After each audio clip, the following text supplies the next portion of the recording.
huile 100% arachide, c'est notre huile. Au niveau de l'insertion, si par exemple on trouve un bailleur qui veut maintenant à ce qu'on fasse le travail, la première des choses, il faut d'abord résoudre le problème des statuts juridiques.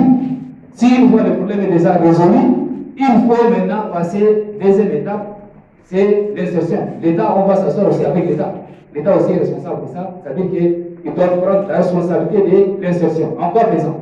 Si l'ONG est là, on doit maintenant s'associer et dire maintenant c'est là, il faut le former. Il y a ce qu'on appelle les institutions qui forment dans le domaine de la formation professionnelle. Par exemple, il faut là faire dans le domaine de ce qu'on appelle les métiers.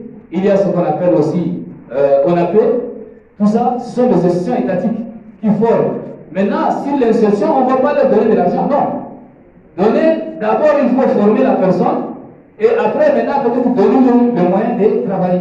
Maintenant, vous, en tant qu'ONG, si vous n'avez pas ce qu'on appelle des projets et que vous n'avez pas à faire de bons projets pour pouvoir trouver le financement, c'est difficile. Dans l'insertion, dans le travail de l'insertion, les ONG, ils ont ce rôle.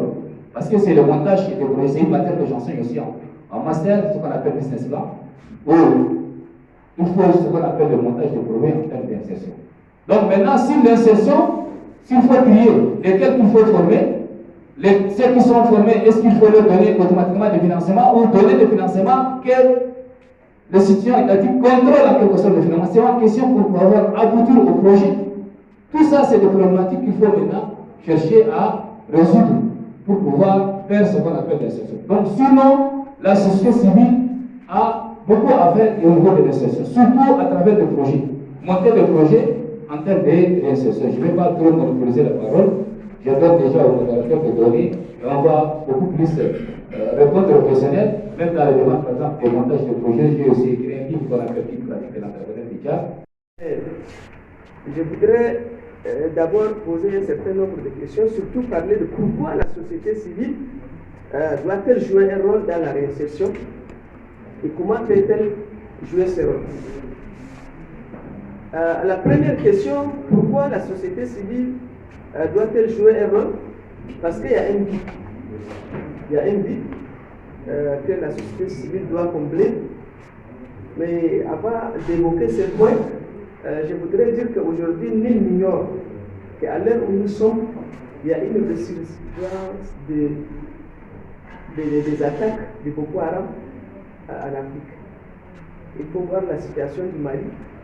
Il faut voir la situation du Burkina. Il ne se passe pas une semaine sans qu'on entende parler d'une attaque quelconque. Et maintenant, ça tend vers le golfe de Guinée. Donc la situation est urgente.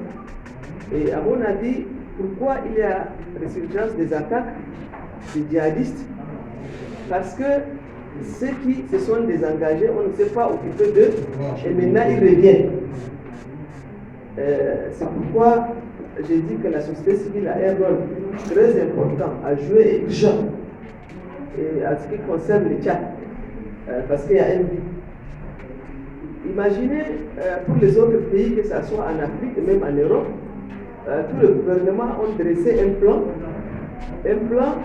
pour la déradicalisation, mais aussi un plan pour le désentrepreneusement des gens de Boko Haram, des éléments de Boko Haram ou bien des djihadistes, avant de parler de réinsertion. Ce n'est pas le cas du Tchad. Au Tchad, je parle bien sûr sous le contrôle des chercheurs du centre, mais jusque-là, aucune action concrète n'a été posée en ce qui concerne la réinsertion sociale des désengagés de Boko Haram. Aucune.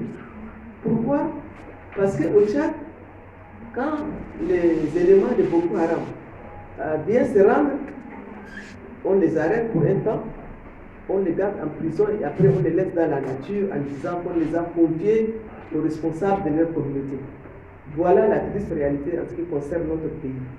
Et c'est très grave parce que quand on voit ce qui se passe en ce moment dans les autres pays, il y a de quoi avoir peur pour notre pays avec notre stabilité politique que nous connaissons tous.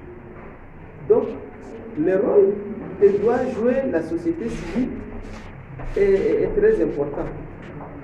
Mais le problème Le problème, c'est qu'aujourd'hui, aucune organisation ne peut s'engager aux côtés d'une société civile pour parler de réinsertion.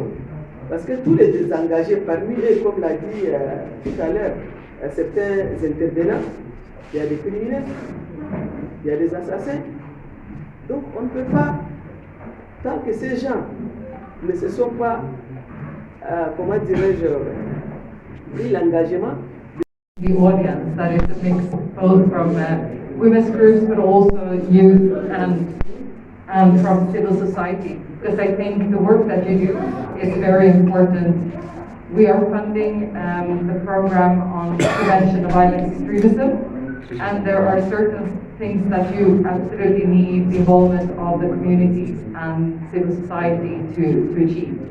Alors, elle dit qu'elle est très contente de voir des femmes parmi vous. Comme ça, la voix des femmes aussi peut être entendue. Que eux, la Suède, finance déjà le projet de la prévention des crimes violents que le PNUD met en œuvre. Et se réjouit de la collaboration que nous avons. And I wish you success with this network and the work that you do, and wish you all the best. Thank you. Ok, donc elle vous souhaite plein de succès dans les travaux du réseau de la défense et elle vous souhaite bonne chance. Merci. Ok.